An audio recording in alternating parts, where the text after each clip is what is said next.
John chapter 9. We're going to begin at verse 1 as we continue to make our way through the Gospel of John. Ready? Now, as Jesus passed by, he saw a man who was blind from birth. And his disciples asked him, saying, Rabbi, who sinned, this man or his parents, that he was born blind?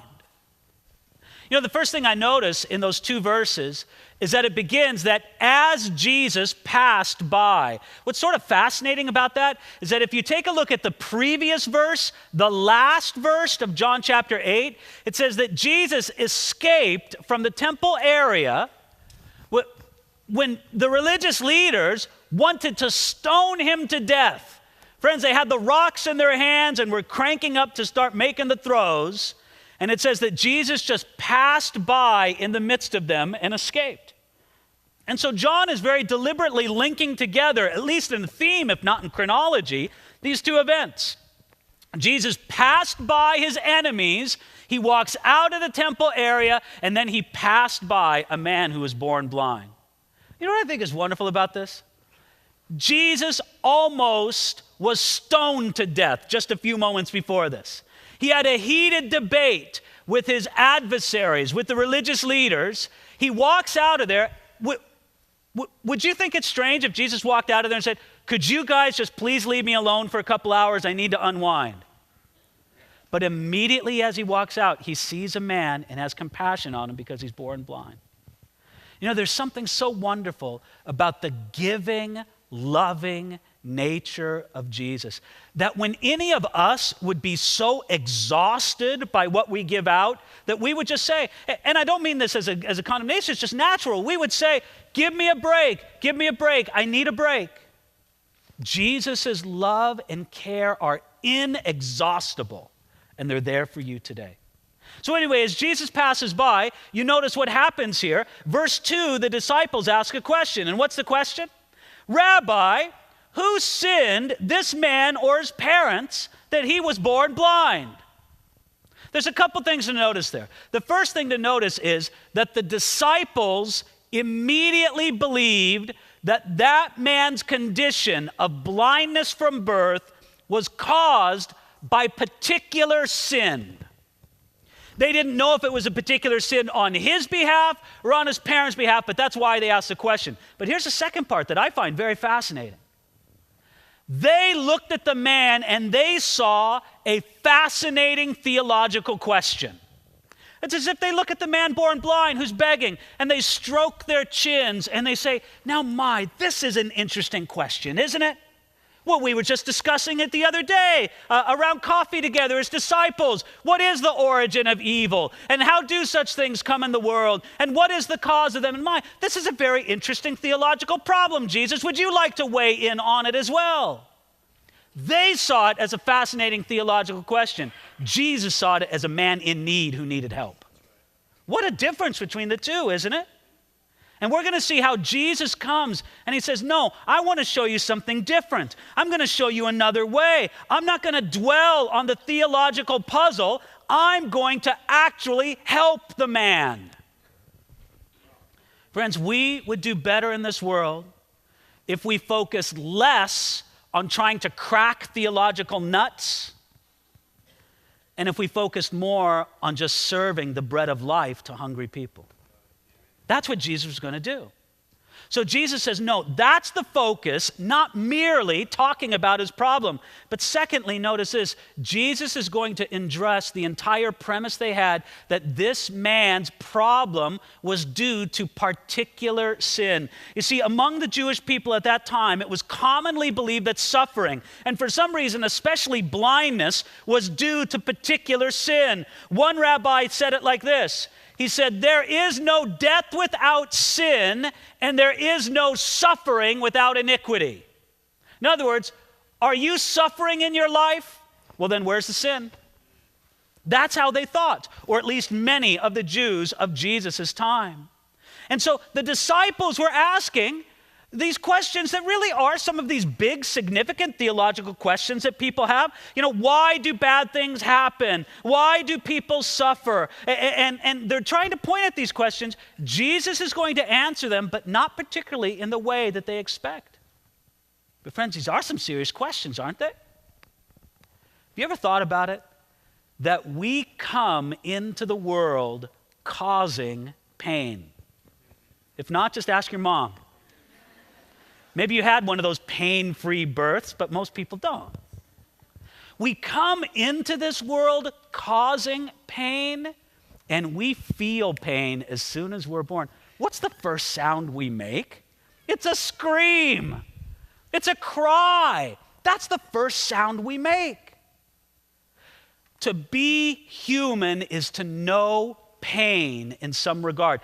It may not match the pain that this man had of suffering from blindness from birth, but every one of us has our own story of hardship, of pain, or difficulty. And sometimes we just got to stand back and say, God, why? What's going on with this? Well, look at Jesus as he begins to answer in verse 3. Jesus answered, neither this man nor his parents sinned, but that the works of God should be revealed in him. I must work the works of him who sent me while it is day. The night is coming when no one can work. As long as I am in the world, I am the light of the world. If you notice, in verse 3, the first thing that Jesus wanted to do was to correct their misunderstanding in presumption, in believing that it had to be particular sin that caused the man to sin. So Jesus says right off, neither this man nor his parents sinned. No, it wasn't due to a particular sin in the man's parents. It wasn't due to a particular sin in the man as if he could sin prenatally. I don't even know how you would do that, but apparently they thought maybe it was a possibility. No, that wasn't the case at all, Jesus points out. Look, I have to speak with you very honestly on this point. We do know that it's possible for a child to be afflicted by a parent's sin. That is possible. Some of you have lived through that. Just to use the case of somebody being born blind, it is possible for a child to be born blind because of the venereal disease that the mother has. This is a possibility. But this was not the situation in the case at hand. In the case that Jesus spoke of here, and if we could say, far more often in the human condition, that things like birth defects and tragedies that nobody was looking for but just came upon a person, they're not due to specific sin in anybody's life. They're just due to the fact that we live in a fallen world.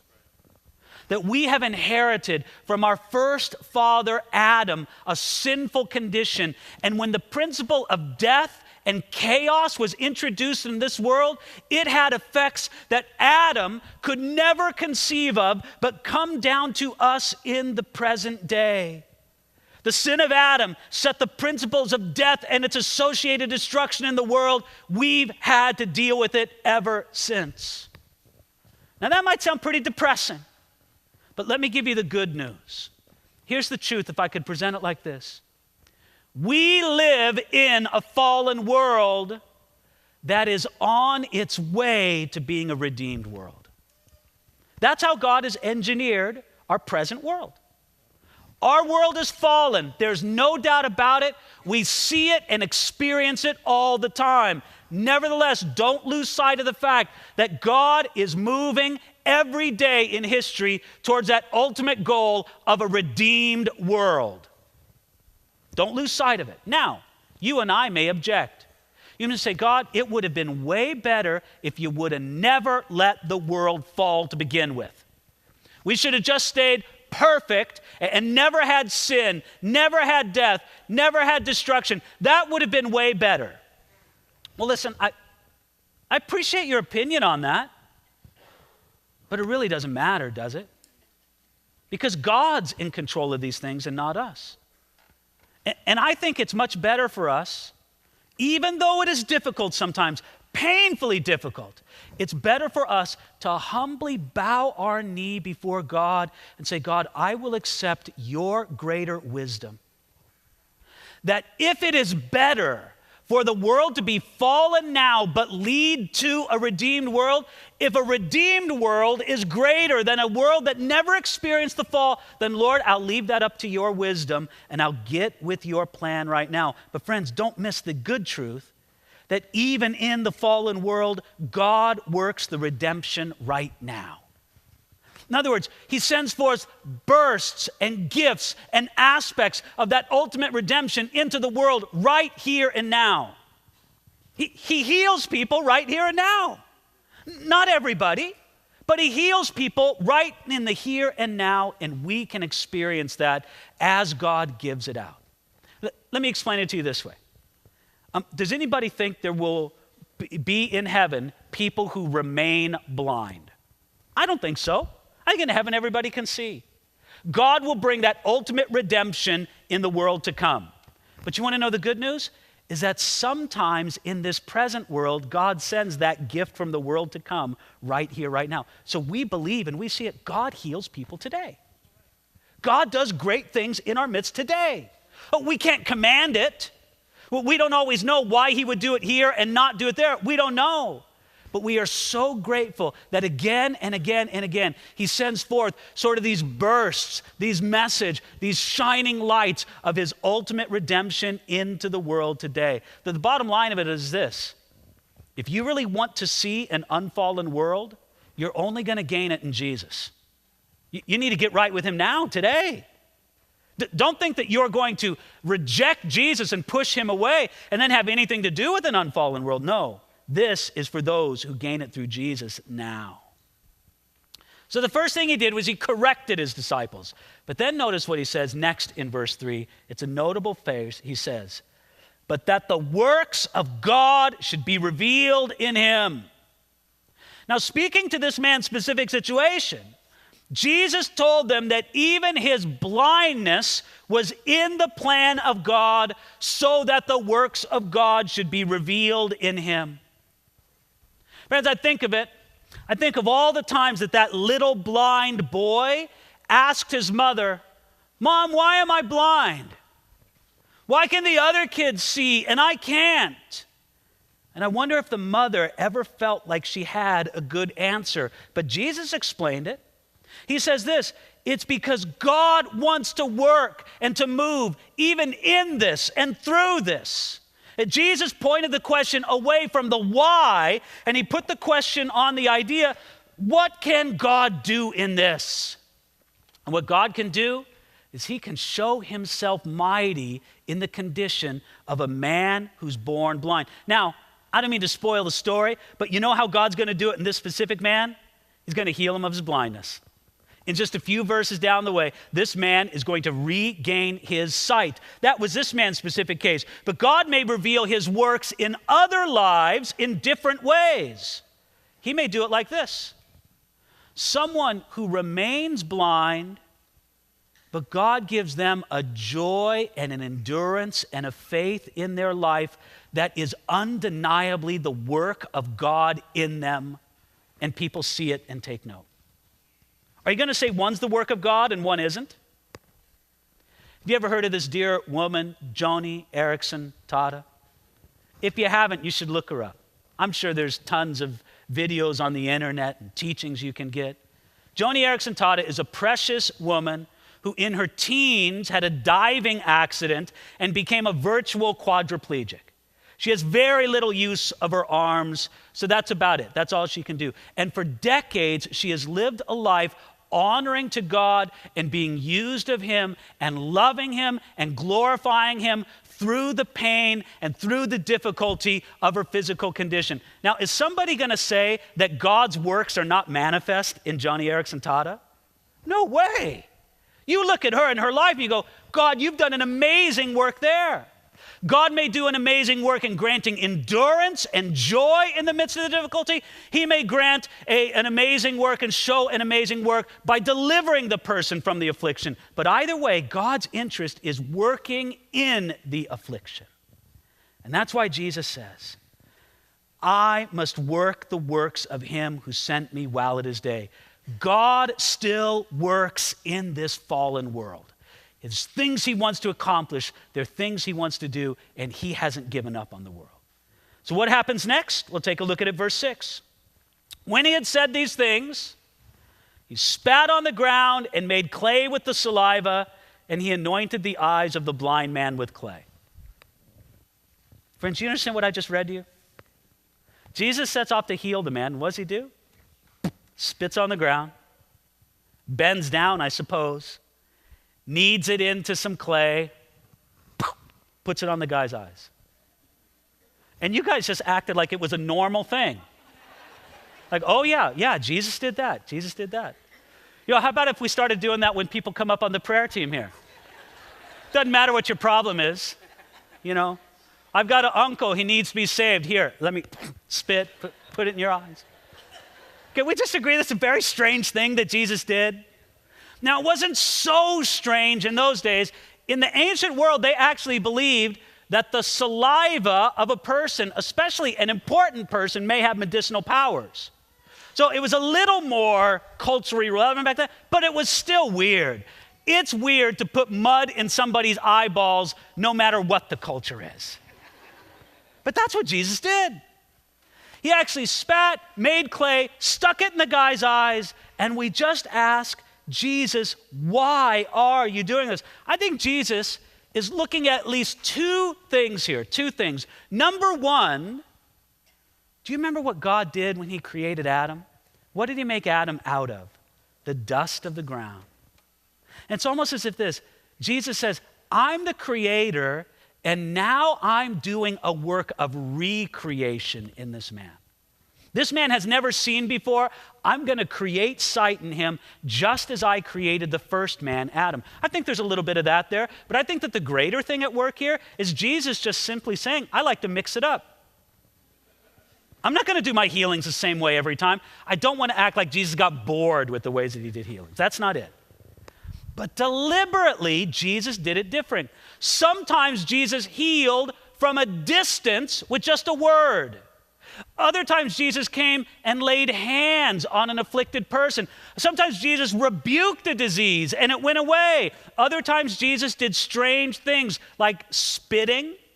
Sometimes he did things like putting mud in a person's eye that was made out of spit. I think Jesus deliberately did this so that nobody would latch onto a method of his healing.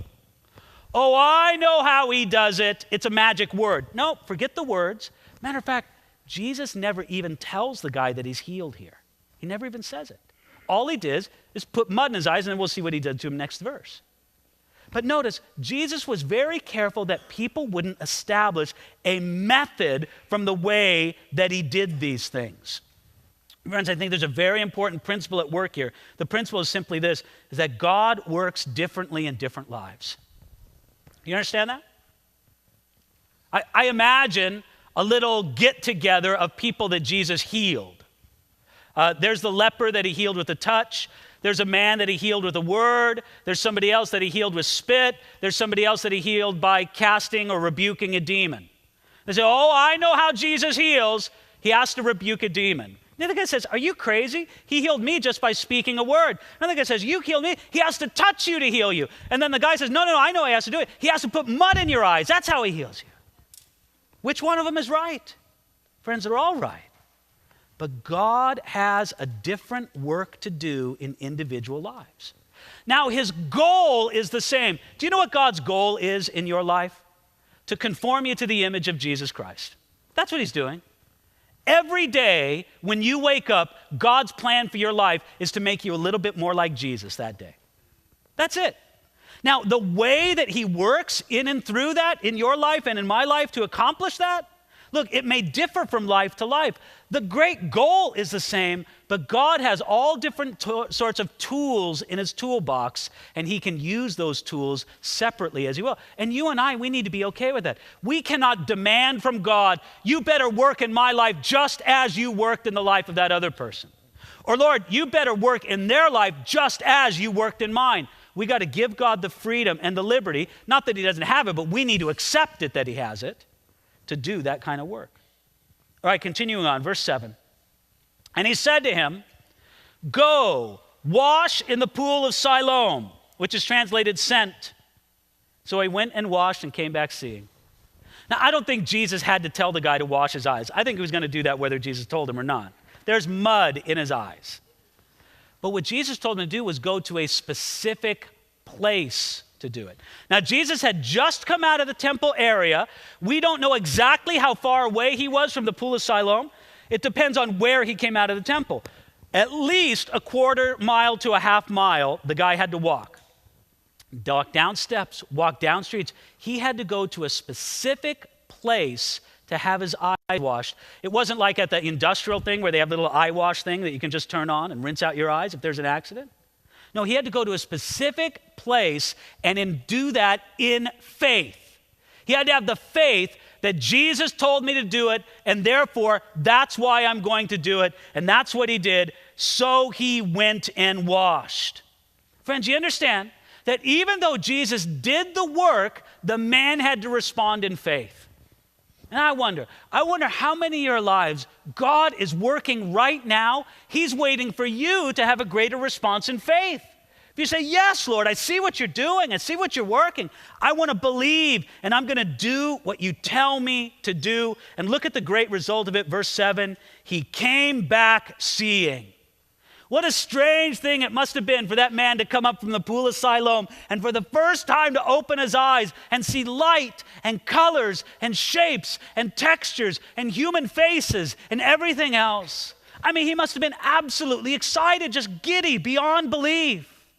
Everything seemed completely new. Now, you know what's funny about it? Nothing was new in the world around him, but he was new. He had experienced something new. He was a completely different man in the same world that he ever lived in before. The light of the world had come on in his life. Let's continue on. Let's see what the reaction is from this verse 8. Therefore the neighbors and those previously who'd seen that he was blind said, is this not he who sat and begged? Some said, this is he. Others says, he is like him. He said, I am he. Don't you love this little discussion? They look at this guy and they go, hey, isn't that the blind guy? No, it can't be the blind guy. He can see. That's funny because he's dressed just like the blind guy was this morning. And he sounds just like the blind guy. And he even looks just like the blind guy. Yeah, that must be the blind guy. No, it's not the blind guy. This guy can see. They couldn't believe the transforming work that Jesus did in his life. So much so that the guy had to say, look at it there in verse 9. He said, I am he. Look, it's really me. I am the blind guy. I got to change my business cards from the blind guy to the guy formerly known as blind. But there's something powerful here, folks. Sometimes it's hard for people to believe the changes that God does in our life. And can I say, I don't blame them. If you've got, I say this especially to somebody who's a young believer here today. If you've got someone in your life going, yeah, I want to see this Jesus thing really work in your life, can I just say, don't be discouraged by it and don't despise it. They kind of have a right to say, yeah, let's see how this works. If it really is the work of God, it's going to be shown in your life, isn't it? Don't despise them for having that attitude. They want to see if it's real in your life. Maybe before in your life, a lot of things have come and gone, and they want to see if this stays in your life. Don't be mad. Just say, I know who I am. You can say right along with the blind guy, I am he. I know who I am.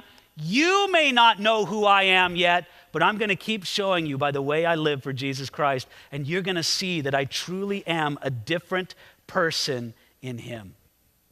Verse 10, therefore they said to him, how were your eyes opened?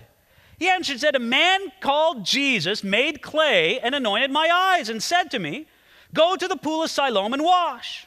So I went and washed and I received sight. Then they said to him, where is he? And he said, I don't know. You know what's wonderful about this? Think of how little the man knew about Jesus. I know there's a man named Jesus.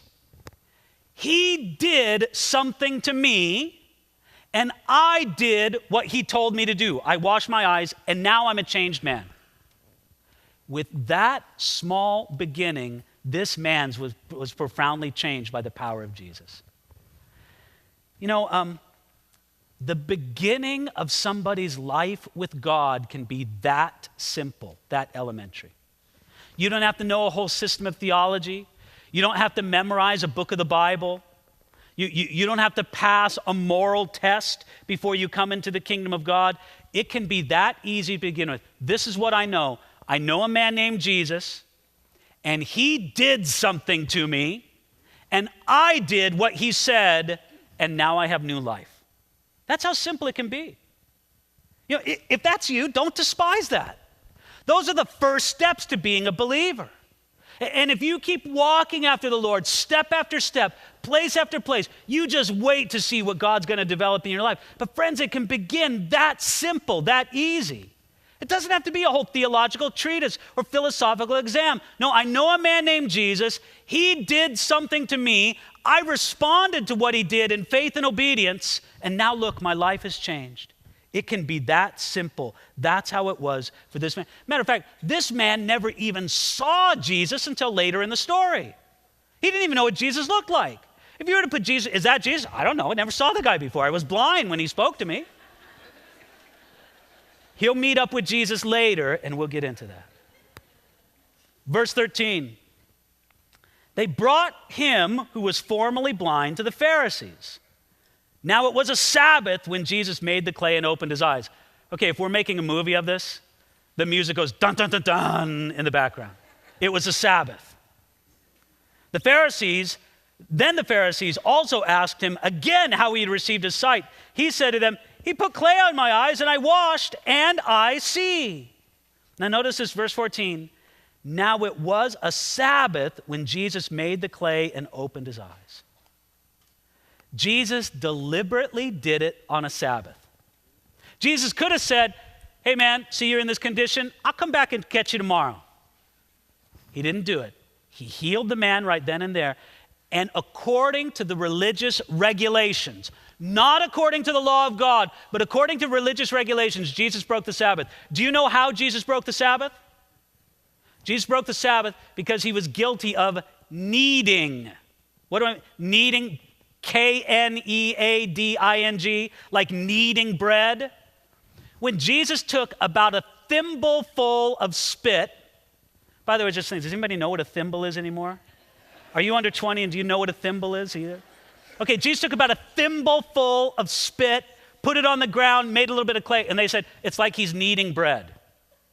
Friends, if that's your definition of work on the Sabbath, you just got to get over it. You got to get over that. But they said, that makes Jesus guilty. He's a Sabbath breaker. We got to get him. And the rest of this chapter is going to be concerned with how they feel. They have to get Jesus. But friends, can you see the thing at issue here? The blind man told them in verse 15, he put clay on my eyes and I washed, I see. To the Pharisees, the big news was he broke the Sabbath. To the blind man, the big news was, I can see. Pretty big contrast there, isn't it? They were not excited at all that a man who was blind from birth now could see. All they were interested in was their petty and non-biblical rules and regulations.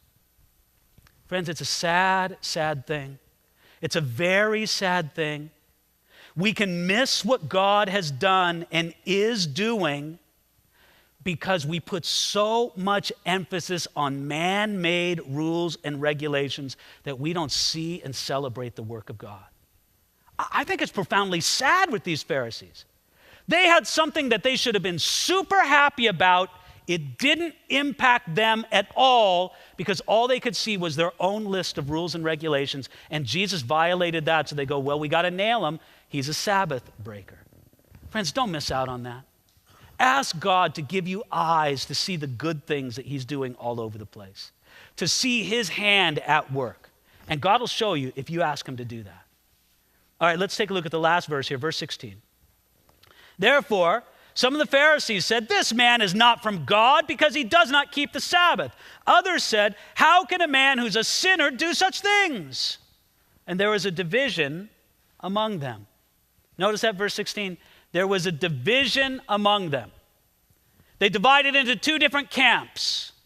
Some of them rejected Jesus. They rejected Jesus because they said, well, he broke the Sabbath. He must not be the Messiah. We reject Jesus.